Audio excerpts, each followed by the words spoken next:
Good afternoon, good evening, and good morning. Welcome to Power BI Dev Camp session 14. My name is Daniel Zana, and I'm a video producer and editor on the Power Platform and Dynamics 365 community team. Today, we are talking with Scott Sewel, who is a principal program manager on the Power BI CAT team. I'm going to pass over the mic to Ted Pattison, who's also on the Power BI CAT team, to introduce Scott and speak a little bit more about what today's session is all about. Ted, over to you. Thanks very much. Hey, everyone.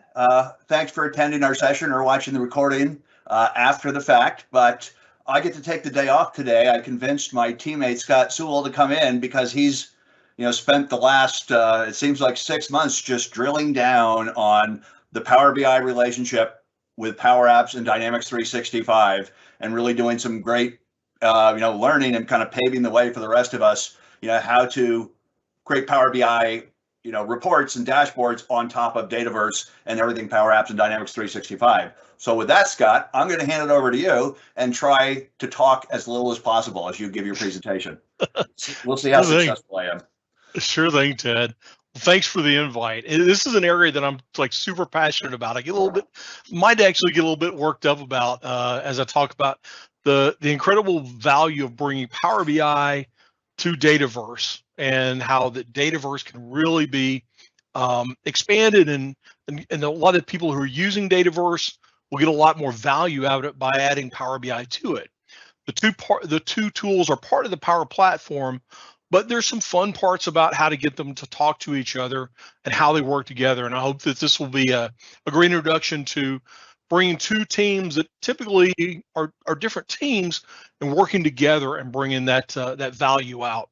I'll start with just a quick introduction to Dataverse itself.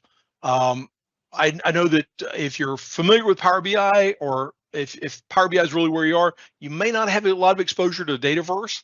And even my Dataverse friends may not have a lot of exposure to Power BI. So this will be just a meeting of the minds and bring everybody together on this. Dataverse is a product from Microsoft that it's more than a data platform. It's really a business application platform, which sounds like a marketing spiel, but think about there's a data layer down there that's actually way down below, behind the scenes, is stored on Sewel, but above that is a whole business logic layer that controls security.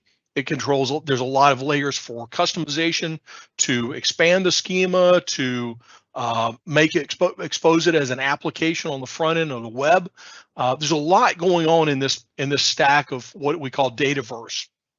But fundamentally, down at the bottom, there is data available for people to use. You may have heard about it as it came out of Dynamics 365 or Dynamics CRM, going back to the old days, Microsoft CRM. And really, this is that evolution of that. It really changed from being a customer management application to being really just a business application, sort of a generic, a platform that you can build a lot of different types of business applications on. We use it internally, even on the Power BI team, to track customers and conversations we have going on with customers. And we've pulled together that information with Power BI, and really is opening up and lighting that up. So I'm excited about showing you the value of the two tools together. So today I'm going to spend most of my time in demo mode, if that's okay with you guys. But I do want to kind of share a little bit of a high level. We're going to go from a real high level view of how the two tools can work together and how they bring value together. And then we're going to drill a little further down and talk about how do you need to think about getting data from Dataverse into Power BI? What are the ways and how do they talk to each other, and what are the options you have available to you? And then we'll drill even further down into specifically around direct query, which is one of the powerful ways in which we talk to Dataverse from Power BI, and gives us a lot of advantages we'll talk about a little later on. But we're going to find most of the time we'll spend in demo mode, and we'll have some fun, and hopefully all my demos will come off brilliantly. We'll see. Just keep a little suspense there for example. Shrouded in mystery, as they say. Yeah, exactly. It's always an adventure, right? Ted, you and I have been working together for how many years? Many years, even before Microsoft. Eisenhower administration. Pretty much, pretty close to that. So let's talk about the two products together and how we can how Dataverse can really be lit up using Power BI to expose the value of it, where those connections show up.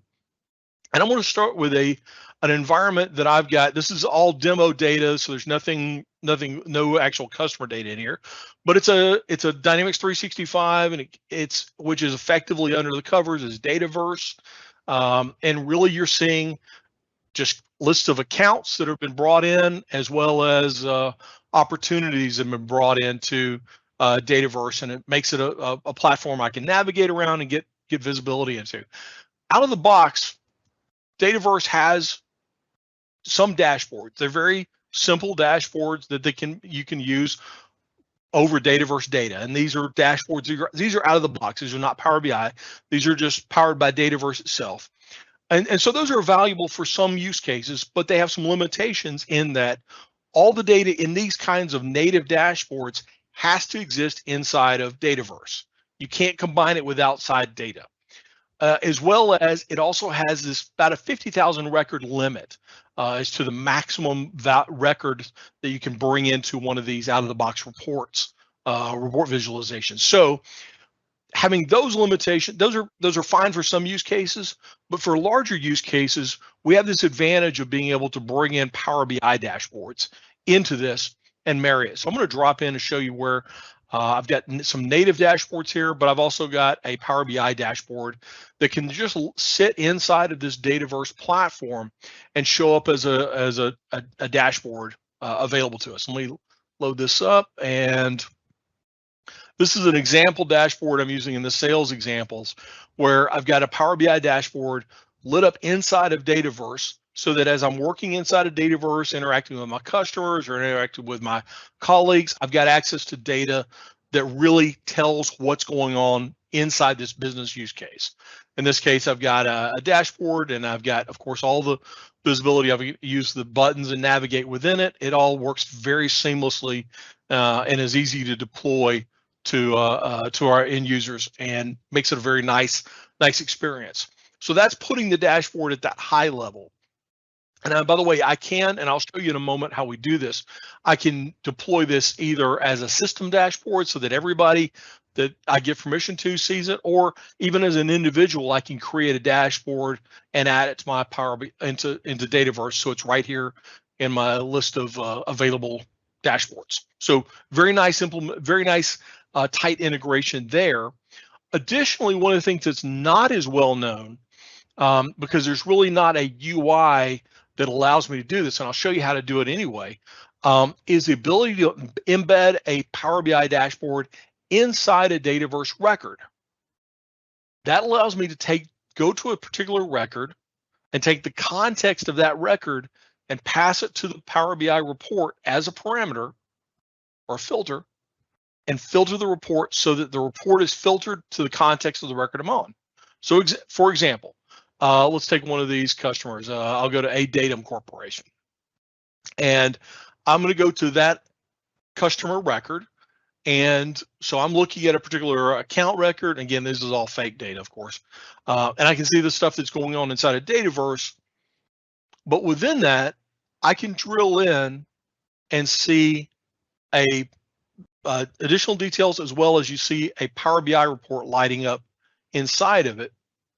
And it's loading data about this particular customer. And you'll notice here, it is filtered to the record that I'm on. And by passing that context over, you can really put these interactive dashboards in and make them light up so that they give a lot more rich context to the record I'm on. Additionally, the value of this is that I can combine the data that's in Dataverse. So I'm looking at a customer record of Datum Corp, and then I have an embedded Power BI dashboard. And of course, with Power BI, I can connect to both Dataverse data, and I can connect to external data. So it really brings together that that magical 360 view that we've always promised our customers, and allows us to say, let me pull data in related to a ERP system or my customer service team or legacy data that's not stored in Dataverse. I can roll that up, as well as I can go across and aggregate across millions of records of data and summarize that, so whoever is interacting with this particular record has visibility into what's going on by looking at a Power BI dashboard. Now, we'll say, for those of you who are on the Dataverse side and you've worked with Dataverse before, this is really a way to unlock usage and adoption of your product, of your implementation. If you're on the Power BI side, your Dataverse colleagues may not be aware that this is a possibility. So this is a really great opportunity to work together. And I'll show you how we bring those two together and how it works. So having said that, let's jump over to demo mode. Let me make sure I'm not skipping okay, I'll come back to this, and I'm going to jump to demo mode real quickly and look at this. So in order to bring these two tools together, I'm going to, of course, build a report in Power BI. Let me go ahead and open up my Power BI reports, and we'll get into the details of how these reports are built later. But in this case, I've already got a report published into a workspace, and it does not have to be a premium, although this one is a premium. The nice thing is, by making a premium, I don't have to give license. I don't have to specifically assign licenses to the individuals in my organization. I just put it in a premium location, and everybody has access to it. So there's always that as an advantage. But I've already got this built in, and let me show you what the report looks like in Power BI. You've already seen it, but it's a very straightforward report. And it's just loading up. So we'll have this report, but now I want to take this report and I want to add it to Power BI, to Dataverse. So I want to see where I load it in. So if you're not familiar with Dataverse and how and by the way, Dataverse and PowerApps and Dynamics 365, I may wind up misusing all those together a lot, but PowerApps is really that UI layer that you saw a moment ago, a model-driven UI layer. So I'm going to bring this report in. So I've created a solution, and if you're familiar with Dataverse or are building these model-driven apps, you'll be able to you'll recognize exactly what I'm doing with a solution. I built a solution to it, and I went ahead and added an existing dashboard, and I chose a Power BI embedded dashboard. So I bring that report into my solution as a Power BI embedded dashboard. So you'll see it's here now in my environment. And by adding it here and then going and publishing that, I can go into my app, my model-driven app, the data that's sitting on top of Dataverse, and I'll edit that app, a sales professional app, and I'm going to tell it that I want to include that as one of the dashboards it wants to be shown. So I've already clicked on it and added it here. So my Power BI dashboard is now already is being added to the app. It's one of the dashboards available, and I just save, play, and publish that, and it's available to me to show up. Very straightforward. In fact, let me I forgot I was going to add one, a new one here. I'm going to add an existing dashboard. Let's see, I'm going to add a new dashboard. No dashboard, Power BI embedded, and I'm going to call this Dev Camp. And it's a report. And by the way, I can pass it as a variable that gets a little further into the deployment side of things.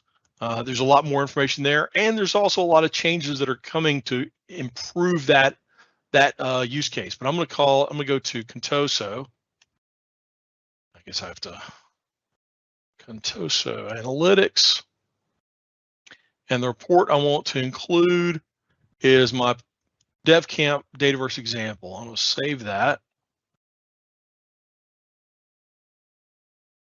So you'll see DevCamp now shows up as one of my report types.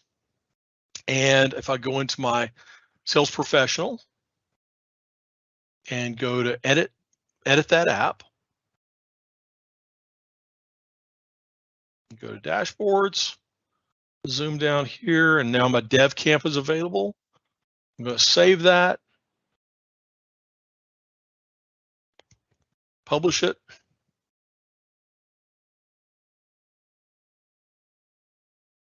And once it's published, we'll see it show up inside the app. Now this is real, again, this is adding it to that main menu of dashboards.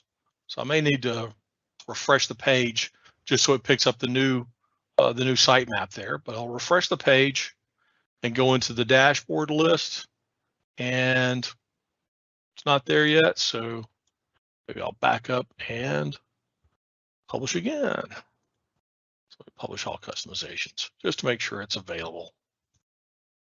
So is this process of publishing, something that's familiar to everybody on the Dataverse side, is you make configuration changes to the data model or to the application, and you make it through this UI layer, and then make changes and publish them, and then they'll show up in the application. While that's happening, we'll jump back to that in a second. I want to show you the other way. When I showed you a moment ago that if I go into an account record, that if inside the account record, I have this embedded report that shows me that report filtered to the context of the report that I'm in, of the record I'm in. Let me just see if it published. This is it's always fun to see if I've done this real time. Cross our fingers. Yeah, so it's not showing up yet. So I'll get there eventually. But anyway, once I've done that process, I can show you how we can embed that into the report itself. So to do that, or excuse me, into the entity itself, to do that, I'll go into my solution that I already have, and I'm going into the account record, and I'm going to open up the form that I'm working on. And if you're Power BI, if you're experienced with Power BI, but you haven't experienced it in Dataverse, this is really just how you configure that UI layer that the Dataverse folks use all the time. What I'll do is I've already gone ahead and created a tab in the app. So I'll go to the Power BI tab, and I've got a section here called PBI section. I've got a details area and then a PBI section over on the right. And I can't really modify that in here because there's no UI to allow me to pick a Dataverse report in this form. I just have to create a section and leave it blank, and then I'll use one of the community provided tools. There's a way to do it by editing the XML of the form. It's more trouble than it's worth. To do that, there's a whole lot simpler way to do it, and that's using the Xrm Toolbox. And if you're familiar with Dataverse, you know and love this tool. The Xrm Toolbox allows me to use one of the tools that one of the people from the community created called the Power Bi Embedder. And what that will do is let me connect to the environment and connect to that form and add the report to that particular entity form. We'll see how that happens. So I'm going to go to the account record, and I'm going to go to the sales professional form. That's what I'm working on. And now I see the list of tabs that I created, and I'll go to the Power BI demo tab, and it's going to load the information for that, and go to the Power BI section. Now when I go here, you'll notice that I've already created I've told it how many rows that I want. I want it to be 15 tall. And I've told it what report and what group to go get that report from. Let me show you how I find that information. So I'm gonna set this over on the side here. I think I could try the old Windows trick here. All right. So now I'm gonna go back into my demo area, and I've got a report here, which is my account embedded example. And this is a report that I've designed to be, right now, if I open it up in Power BI, I'm getting, it wouldn't be normal because I'm getting all the accounts being loaded into this report in here. What I want to do is be able to filter to a single account and see the details about that single account. But in this case, I've just created it with no filters or anything like that, and I published it up to Power BI and loading it there. But up in the URL, it's kind of gray here. You may not see it. There are two GUIDs in that URL, one for group and a second one for report. And those two GUIDs are the values that I'm going to need here, right there. So if we go here, this first one, Shift, let's see, Control 2. Yeah, so this one, that one goes here, and then the second one behind report, that one goes here. And so I'll just copy those GUIDs into my configuration, drop those in place. I don't have to this will get automatically updated. But the next thing I would need to do is click the filter button and say, I want to filter this report by passing in to the Power BI table. I've got a table called account. Let me see if I can show you what that looks like. Yeah, so here's let me show you the other one. Embedded. We'll see if it opens up. But I've already got the Power BI report loaded into that account record. The account table in Dataverse. Excuse me, in Power BI. I've got account, and then I've got a column called account ID, which is that unique identifier for the account record that I'm on. And then in CDS, I can choose any of the fields from that record in CDS and pass over to Power BI to allow that filter to take place. In this case, I'm going to pass the account ID from CDS. I'm going to pass that to Power BI and allow that to become my filter to that record. So once I've done that, I've tied those two together, and you'll see here's my account. We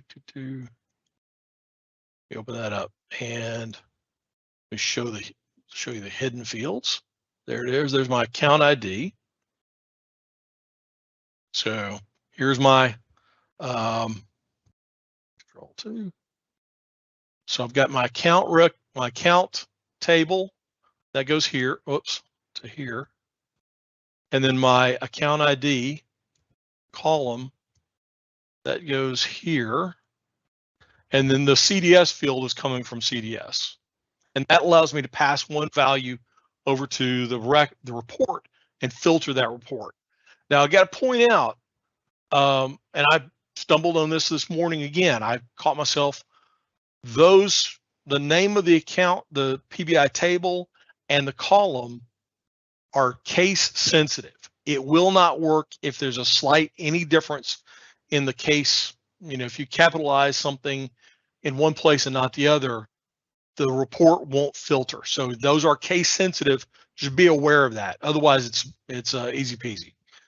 Publish the change, and when I go back to Power BI or to the Dataverse and go into a record.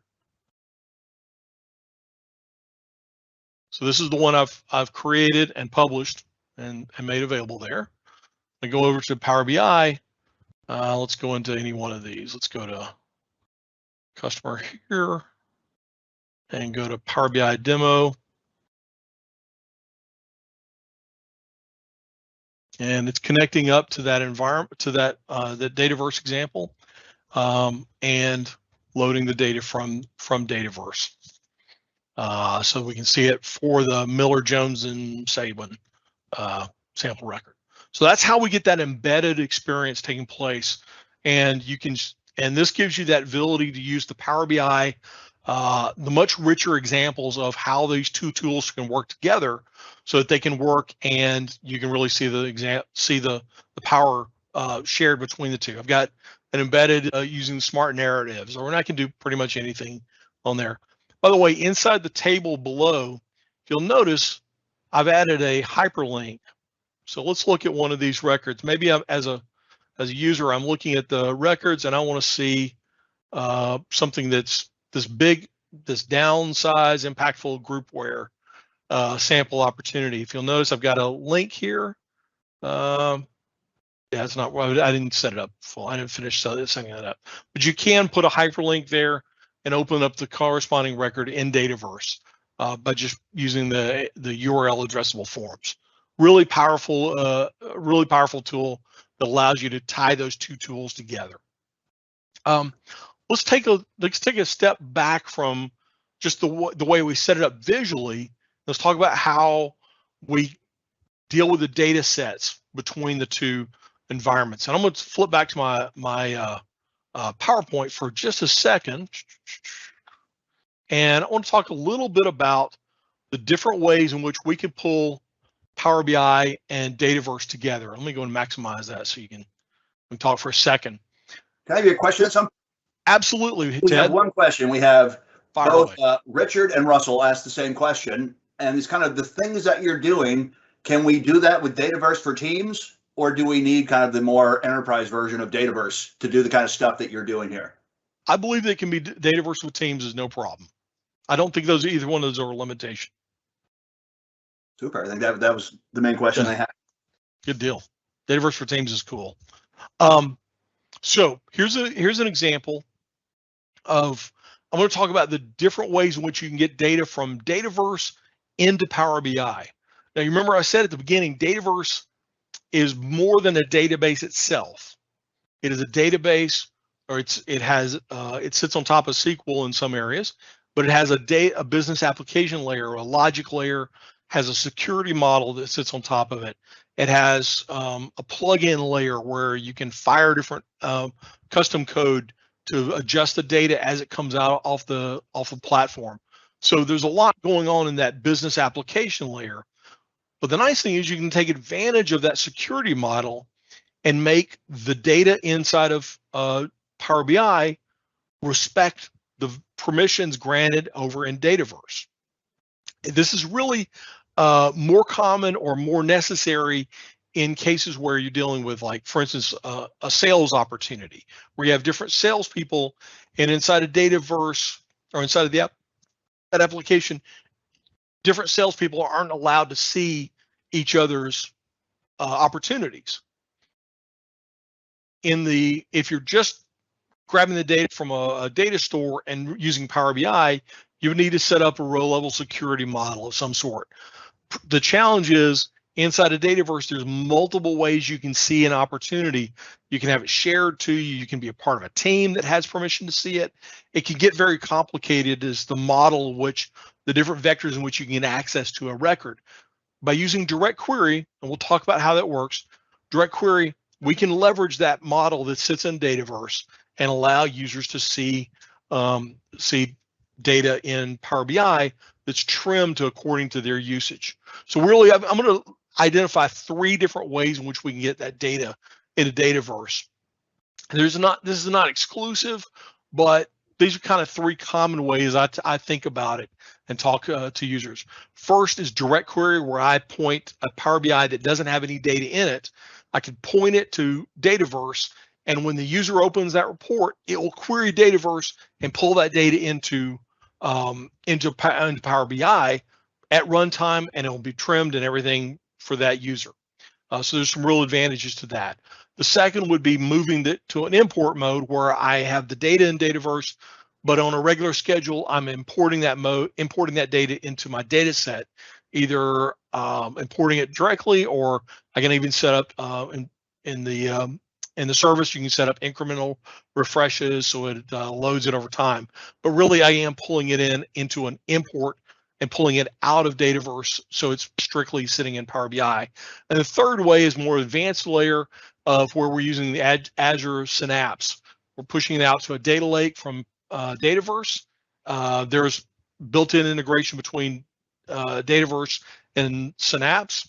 It'll automatically publish that, start incrementally as you make changes in Dataverse. It'll keep updating that data in Synapse, and then you can point your report at Synapse and pull that in, and other advantages to that at an enterprise scale. We'll talk a little bit about that. But really, one of the things that I always think about is thinking about who's using this data and what is the use case for the person who's using it. And really, I think about the three categories of Dataverse with the direct query is like where I need to see my own data. Like I've said, like a salesperson would only see the value, only see the data that they're allowed to see, and they can't see anybody else's data. That individual user data. And I also, when I run the report, I want the data as it exists right now. I don't want to be looking at a cached update from a few minutes or a few hours or a day ago. I want to see the data as it exists right now. So that's direct query. Additionally, direct query can also be used when I need to pull a data set off of an enormous database. Like if I need to pull this week's opportunities or this month's cases or this month's user notifications, and I want to pull that limited amount that could be, you know, a few tens of thousands of records, 100,000 records, and I pull that, but I don't want to pull the entire 3 million records that are sitting behind the that are actually sitting in the Dataverse database. I just need that subset. It's really a use case for direct query. Import mode is when I have a larger data set and I need to schedule refreshes and I want to pull that over either incrementally or pull it all at once, depending on the size of that. And the third, of course, is that enterprise level where I need to push it out to a data lake and run additional analytics across that data before I even report it into Power BI. Users, again, operational users, group users with wide visibility or enterprise complexity, kind of like what we just talked about. Security, I've already mentioned it briefly. If I use direct query against Dataverse, and I'll show you how you do that, it's going to be trimmed. The data that's coming out into the report is been filtered through my permissions as the user of that report. It's been filtered to that so that I only see in the report the data I'm allowed to see based on the controls inside of Dataverse, which can be convoluted. So the nice thing is you don't have to try to reproduce that. You just point it at that and it has visibility. Obviously, there's a performance hit with that because you're going through a lot of layers before the data shows up in the report, but it does preserve that permission structure, which is very important in many cases. Outside of that, we're going to handle the Dataverse, the data layer in the import mode. We're going to have to use row level security or filtering in other ways through the data lake. When I'm looking at performance, again, if I want it refreshed on demand, where I go and as soon as I open the report, it goes and gets the latest data. That's my direct query. On the other hand, if I want that report to be really snappy and responsive to an end user, and so that as soon as they open the report, the data is already there, that's when I want to probably move into an import mode or to a data lake, where I've actually pulled all the data ahead of time so that when they open the report, it's not going and asking for their data at that point. The data is already cached into Power BI.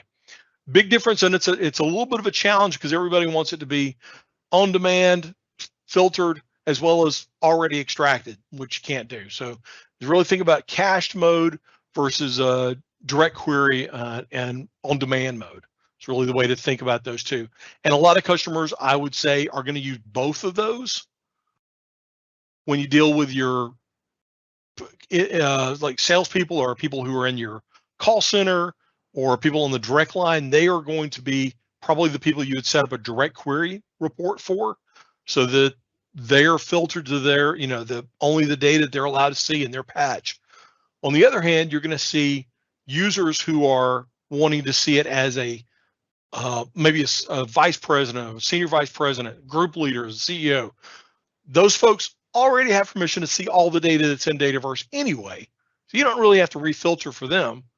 So go ahead and give them that data cached into a data lake or into a data set, and as soon as they open that up, they're going to see all the data and it'll be snappy and responsive to them. So really two different approaches to it. They do have performance impacts.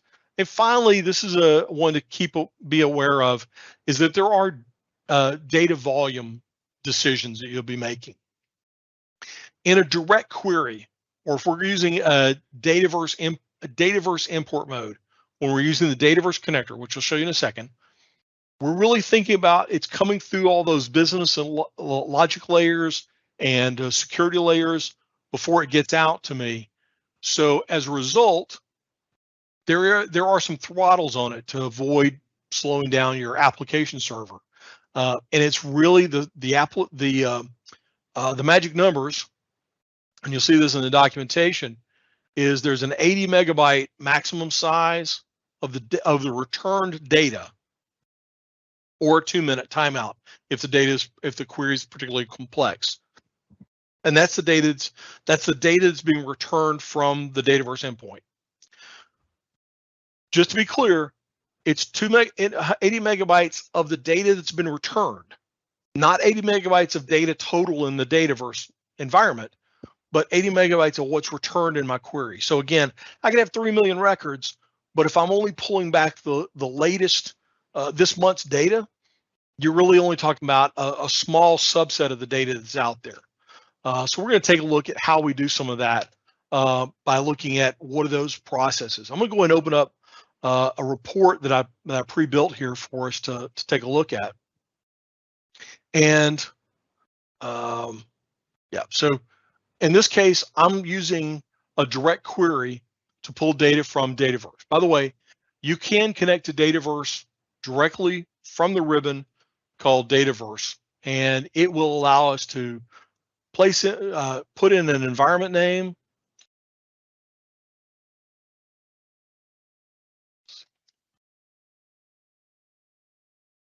and I can set up a direct query immediately and pull that data in. Point it, and as soon as I do that, it's going to. I think I've already connected, so it's not going to prompt me for credentials. But now I'm seeing the Dataverse connector, and I can see the account record, and I can see data about that. This is a one way to start.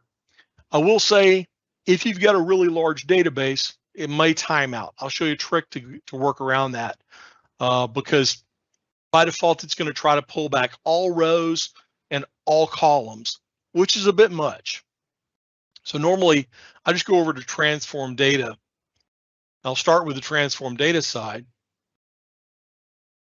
And instead of pointing to the entire data set originally to start with, what I'll do is I'll quickly go to choose columns and get rid of most of everything that I don't want. Go to name and maybe, and go to address 1, county, city. Let's go for a kind of a limited data set. Now what I'm dealing with will be a much smaller data set. I can also probably, if you're familiar with Dataverse, I'm going to go to state code, and I'm going to include state code, which is kind of a flag for whether or not the record is active or inactive. And I'll just say I only want records that are active records. Right, so I'll go and filter according to that. That way I've now got this, and I can move that up. Look at this, got good. So Power BI is awesome. I love this stuff. Now go to remove others, and well, I'll say that now I've got a window behind the screen. I hit that anyway. So, but now I've got this ability to take this and say, I don't really need state code now that I've already filtered to it. And I can now see the data pulling in and doing that. And when I look at it in Advanced Find, or Advanced Editor, excuse me, you can see the URL, I'm pointing to this environment, and I've pointed out to my account table. I've filtered the row where state code equals 0, and I've removed other columns. Again, that gets you into that space. First and foremost, a common mistake I see is just starting with the default and say, oh, just give me all columns, all tables, all rows, everything, and then I'll work on my report and filter later, which of course never happens. and you run into performance timeouts or things like that, the best approach is to filter this first and then start building your query beyond that. Another example, another thing to point out, just an idea, is I've already created, let me backtrack here for a second. I've created a parameter, and I went ahead and put in my URL to my environment. So just as an example, I tend to do that. Let me show you another example, my account table and advanced editor. And if I go into my advanced editor here, you'll notice that I just, instead of putting the whole environment name in quotes, I just use the reference, the parameter. That way, as I move it from environment to environment, all I have to do is change it in one place in that parameter, and it will update and manage itself. All the queries will point to the same environment. Otherwise, you have to go into each individual query and change it as you move from dev to prod to, dev to test to prod, et cetera. So keeping it in one place, make sure that it helps ensure that you're changing it in one place that takes care of everything. So pro tip there for you. So now I've got this environment, I've got this report in place. Let me go and get rid of this one because it's redundant to the other one. Now I've pulled this in. Let me show you a couple things about this. These queries are set up in direct query mode, so that as I report, and Ted, do you know is there a way to see when I'm in Power Query whether or not the table is in direct query mode or not? I don't know if there's a flag to let me know that. As soon as I go over to the report designer, I'll be able to see it. But, I don't know here. I know the report designer, you go to the. So but anyway, I've got these both in direct query mode. So I'm going to close it and apply it and come back over here. And if I go to my model view, you'll notice that I have my opportunity table is in direct query mode. By the way, I have put my account table in dual mode. That's a tip I'll talk about in a few minutes. But my tables are in direct query. That way I'm ensuring that as I open this report, a user who is allowed to see these 5 opportunities or these 50 opportunities will see those and not see the 5,000 they're not allowed to see. And my report will be preserved as well. So what I've done is I've got this in direct query mode. I'm going to publish it. So I would just publish it up to my environment. Just cancel it because I've already published it ahead of time. Let me jump up here to Power BI and go up here. And this is my report, my Power BI example report, which you've just seen. Yep. So it's all here. What I want to do is when I publish it, I need to go and do one thing first, and that's hit the checkbox. You got to set the checkbox. So I'm going to go to my data set and go to settings and go to my credentials. Now, if you just publish it, there'll be a red arrow that says you need to edit your credentials.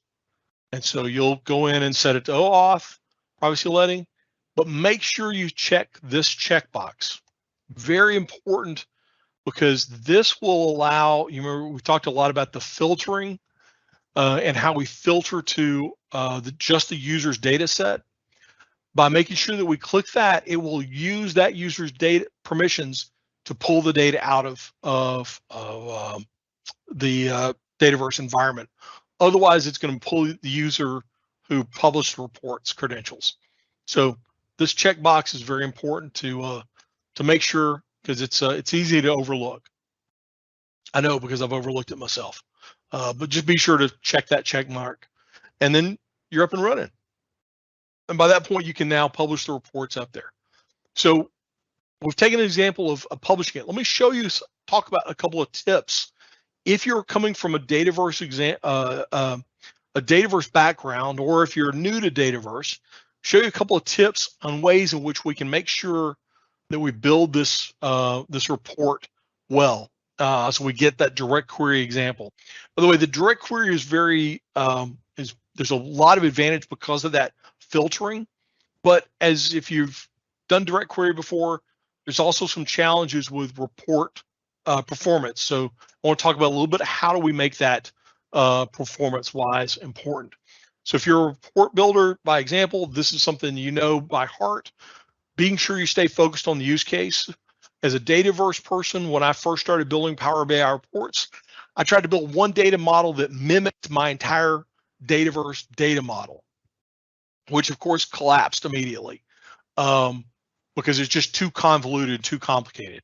Staying focused on that use case and just saying, okay, let's build a report to solve this problem, or build a set of reports for this set of problems, but we're not going to try to build one report model that solves any problem that somebody happens to think of in the future, right? So being focused on that report use case. The other thing is the Dataverse table structure, the schema, is highly interrelated. There are thousands and thousands and hundreds of thousands of relationships between tables. Each table will have more, probably even 6 or 8 relationships between any individual table and the user table, the system user table. There's going to be created on, modified on, created by, modified by, overridden created by, owner. It goes on and on and on. So there's just this huge interrelated web of relationships within it. And my first mistake, and what a mistake I see common, is to try to mimic that model inside of Power BI, which is a no-go. And so if you are working with somebody from Dataverse, they may try to move this model into Power BI. What you need to do is help them learn the better way of the star schema. And this is something that's not a familiar concept to people who've just worked with Dataverse, but you'll have to help them really grasp the value of putting things into a star schema and having that fact table and then your dimension tables as well as your calendar table off the side. And by the way, in the docs, I think there's included on the report is a schema associated with that, or a report. I'm going to zip a little faster here to make sure that I don't run out of time. Minimizing the columns, we've talked about that. There is a tool from, I usually start with the query editor and use a simple version of that, so that I start with something simple and then I expand out beyond that. And there's a bonus tip here of Laura Graham Brown in the UK built a nice query, a query builder that runs in Excel. That's kind of cool. That allows you to query the schema, pull back list of columns, filter those columns, and then create a simple report based off of that, or create the queries for that. Avoiding large blocks of text. Power BI works great for specific fields and numbers and values, but when you get into like blobs of descriptive text, save that for other types of reports. This is really not an analytic type there. Minimizing option set labels whenever possible. Always, like I did on the state code, always filter according to the value, the integer value. If you filter according to the label of that option set, it creates additional joins in the background that slow down the query that pulls in. So if you'll always filter on the value, the integer value of option sets, you'll do much better. Using dual mode dims allows you to speed up some things that are just like dimensions that don't have a security impact to them. Like I may be able to see all the accounts, but I don't see all the opportunities. Well, I can move my account mode into dual mode, and that will improve the responsiveness because it will take care of, it will remember that some of those data is already loaded and I have to requery that on every single interaction on the report. Once again, don't forget the checkbox. And for more information, there are some really good guidance on the Power BI doc site about using direct query guidance against Power BI and Dataverse, which is always important. And there's just a great site here on the documentation side. So I left a minute or two. Ted, any questions? Anything that I kind of sped up towards the end, but any questions or things that I should clarify? No, I think the questions here, I've answered a lot of them. Great.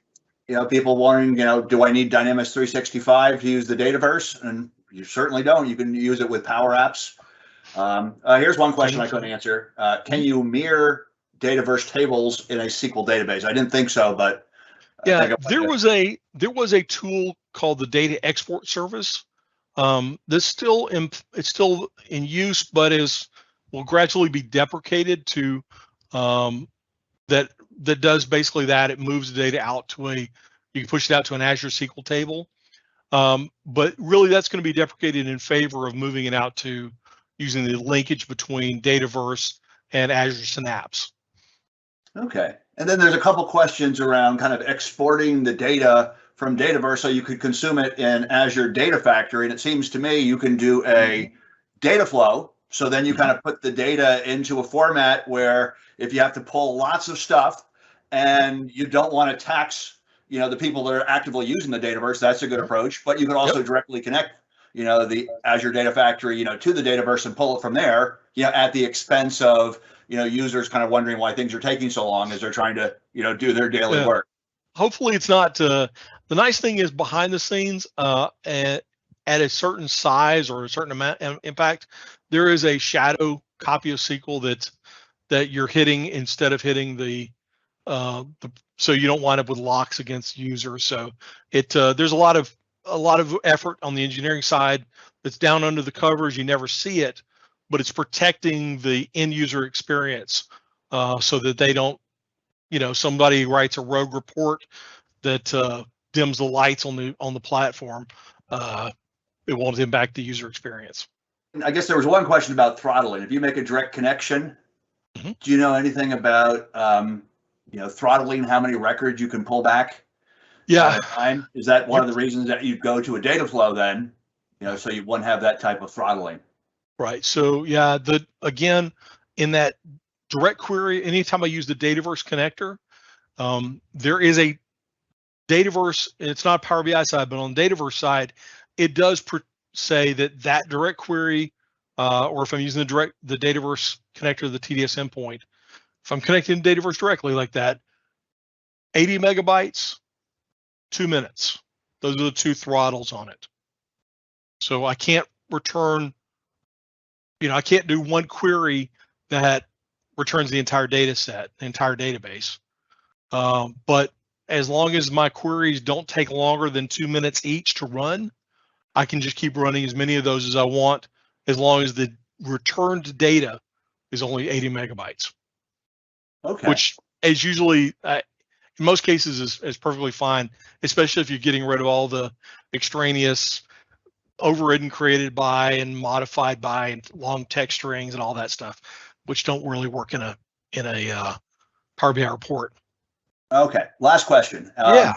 So Heather wants to know, can you share the link to the Dataverse Query Builder tool that you showed? What tool is that? That is that, or do you want me to find that link? I will share that link. It is in this query editor. It's on GitHub, and if you go to GitHub and it's Laura -GB and Dataverse Power Query Helper. And Ted, I'll drop this in the chat window to you. Okay. So that you have it, or I guess Dataverse Power Query Helper. I got it. Yeah. I'll drop that in the window here for everybody. That should help you out. Okay. That's all the questions we have. We have one that came in from Russell. I don't know if it's it says what is dual mode DIMS? Yeah, so dual mode is, I kind of breeze past it really quickly, but dual mode is a way, it's kind of like import mode for direct query. I know that sounds like a contradiction in terms, but it's a way in which if I tried to join an import mode with a direct query an import mode table with a direct query table, and I run a query that joins those two together, there's a performance hit to that. Often it's a harsh performance hit to that. Dual mode allows an imported set of data to be queried in conjunction with a direct query data set without that performance hit. So, okay, so it's like a join table that when you have imported data in the table you're joining, it does the joins on the import side, right. and vice versa. It can also, go to server side joins, just so you don't have to bring all the data back and do the join in memory. Exactly right. Yes, it's only used when you're joining up like a fact table from using direct query. If you move that dim table to dual mode, it pre-caches that and just reduces the amount of query times that the round trips are needed to return a data query. But great question. Thanks for asking that. We have one more from Mr. Moss. If you have a second, it's can you expose D365 FNO virtual entities and consume them in Power BI with DQ Dataverse? Yeah, I don't. It's not initially. There will probably be that on the FNO side that'll be moving that direction, but it's not in place right now. Frankly, I gotta say that I can barely spell FNO, so my experience is really on the Dataverse side, where, but you're going to see more of those meeting of the minds as that will gradually move over, and a lot of FNO data will be available to consume through Dataverse. Thank you so much. I really appreciate you kind of going through developing Power BI for Dataverse and PowerApps and Dynamics 365 customer engagement. I wanted to let everyone who has been watching that we will have this recording available in about a week's time on the Power BI YouTube channel. As well, you can catch up on past sessions from Ted and from other folks on the Power BI CAT team. I wanted to also encourage everyone to get engaged in the community. So if at community.powerbi.com, you'll be able to find all sorts of videos from the community, all sorts of forum discussions and solutions and things like that. But yeah, I really just wanted to thank Scott and Ted for your time today, and thanks everyone for watching. Really appreciate it. Have a good one. Thanks very much. Everybody have a great day.